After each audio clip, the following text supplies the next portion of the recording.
I read about this. I was actually quite surprised ये जब statement I, because इस project को समझना जरूरी है. ये ग्रेट निकोबार आइलैंड जो प्रोजेक्ट है, ये नीति आयोग ने 21 में इनिशिएट किया था. I think if I remember 72,000 और क्रोर्स प्रोजेक्ट है.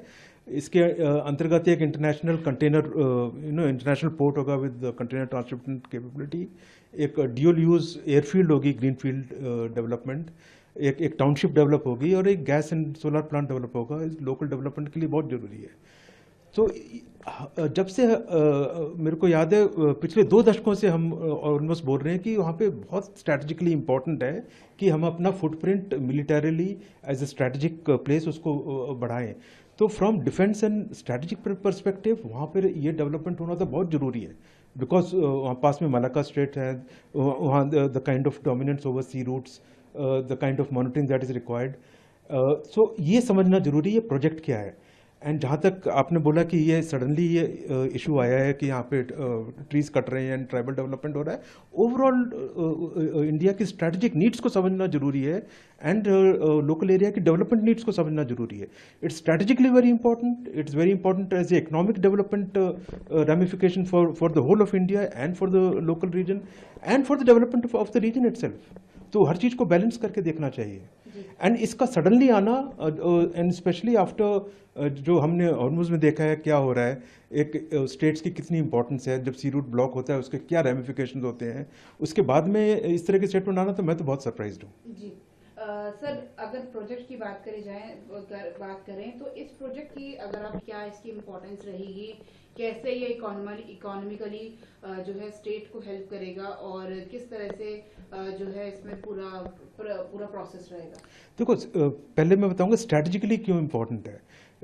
ये जगह जब डेवलप हो जाएगी, जो हमारे जो पोर्ट डेवलप होगा, यहाँ से जो हमारी मैरीटाइम पार एंड रीच जो होगी वो बढ़ेगी. हमारी reach from dominance and maritime and the air front बहुत बढ़ेगी.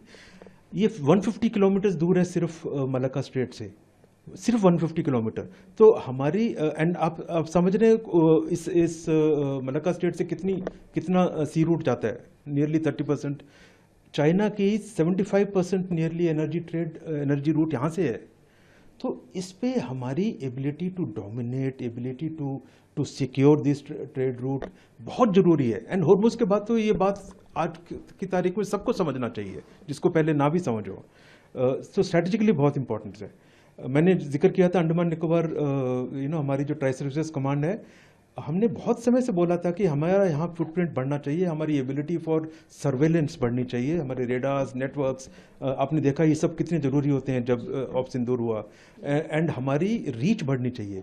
इंडो पैसिफिक के ऊपर हमारी रीच यहाँ से बहुत जब हम होंगे बहुत बड़ी हो जाएगी.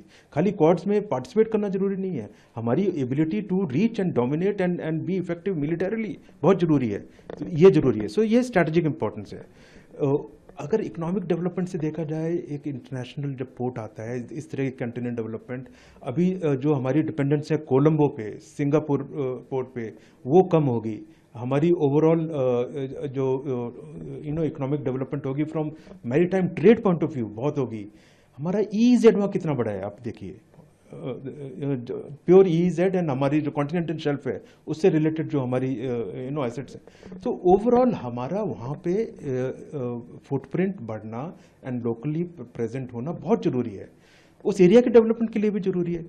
तो खाली ट्राइबल इंटरेस्ट इसी में थोड़ा है कि उनको वहीं पर छोड़ा जाए, उसको डेवलप करना जरूरी है. जब टाउनशिप बनेगी, अभी 8,000 के करीब हैं, 6.5 लाख के जाएंगे एबिलिटी. वहाँ पे एक 450 मेगावाट पावर प्लांट आएगा, वो भी gas and solar based. So overall futuristic अगर विजन देखें, जो हमारा मैरीटाइम विजन है 2030 उससे अलाइंड है. अगर विकसित भारत हमें बनना है, उसके लिए ये एक बहुत अहम कदम था. ये गवर्नमेंट ने बहुत strategically and economic development view point से, इंफ्रास्ट्रक्चर व्यू पॉइंट से बहुत स्ट्रॉन्ग कदम उठाया है. And I am really surprised because even previous government, मुझे याद है mister Anthony himself had said यहाँ पे डेवलपमेंट होने चाहिए, specially from defence point of view. हमने जितनी बार टेकअप किया, there was always kind of support from the government that time, Congress government, कि यस यहाँ पे डेवलपमेंट होना चाहिए। प्रैक्टिकली नहीं हुआ वो दूसरी बात है, बट अब प्रैक्टिकली हो रहा है तो इसको सबको सपोर्ट करना चाहिए, एंड हमारी national interest should always be upper most. जी सर, राहुल गांधी का ऐसे टाइम पर एक तब जब हम लोग देख रहे हैं किस तरह से स्टेट ऑफ हार्मस रिस्ट्रिक्ट किया गया है amid the war situation between Iran and the US and Israel, so ऐसे में नॉन इंटरेस्ट मतलब एंटी मतलब नेशनल जो इंटरेस्ट की बात अगर वो कर रहे हैं, और देखा जाए तो वो हमेशा करते हैं, चाहे वो होम सॉइल हो या फॉरेन सॉइल हो, क्या बोलना चाहिए? देखो, मैं तो यही बोलूँगा कि ओवरऑल हम जिस भी नज़रिए से देखें, हमारे नेशनल इंटरेस्ट अपर मोस्ट होने चाहिए, एंड हमारे अगर लॉन्ग टर्म विजन देखें, स्ट्रैटेजिक इंटरेस्ट देखें, हमारी इकोनॉमिक डेवलपमेंट इंटरेस्ट देखें, तो ये तो बहुत ज़रूरी है। अब होर्मुज में आप देख ही रहे हैं क्या हुआ, ईरान ने क्या किया, एंड उसके बाद जो ब्लॉकेट किया यूएस ने, उसके क्या इम्प्लीकेशंस हैं, एंड हमें दोनों से लेसन लेना चाहिए। एंड हमें दोनों कैपेबिलिटी, वहाँ पे इस तरह के कैपेबिलिटी डेवलपमेंट से हमारी एबिलिटीज इस तरफ में बढ़ती हैं, एंड हमारा आने वाले समय में मेन एडवर्सरी चाइना है, उसको देखते हुए उसकी मैरीटाइम पावर जिस तरह से बढ़ रही है, उसको देखते हुए मलाक्का स्ट्रेट्स की जो इम्पोर्टेंस है उसको देखते हुए, ये तो एक बहुत ही अहम कदम है।